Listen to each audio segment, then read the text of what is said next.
বাচ্চারা, তোমাদের তো কালকে ম্যাথের পরীক্ষা হয়েছিল, তার এক্সাম আমি এখন শুনিয়ে দিচ্ছি। অঞ্জলি তো 100-র ভিতরে 4 পেয়েছে। আরে 4 নাম্বার তো অনেক বেশি চলে এসেছে, আমার তো মনে হয় না তুমি কিছু লিখেছো। আরে রাহুল তো দেখতেছি 100-র ভিতরে 0 পেয়েছে।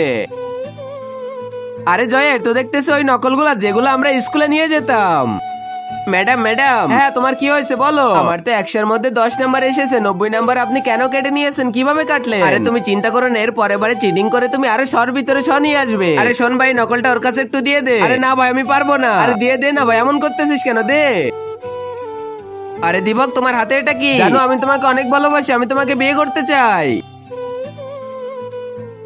তোমরা কি স্কুলে আসে এই কাজ করার জন্য নাকি? আরে বাচ্চারা, কোনো ব্যাপার না, ভালোবাসে তো হয়েই যায়, এটা কোনো ব্যাপারই না।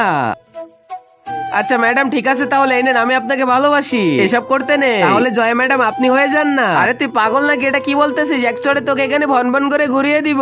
আর আগে মহান আল্লাহকে তুমি ভালোবাসলে লাইক এন্ড সাবস্ক্রাইব করে দাও, আর পার্ট 2 দেখতে চাইলে অবশ্যই কমেন্টে পার্ট 2 লিখো।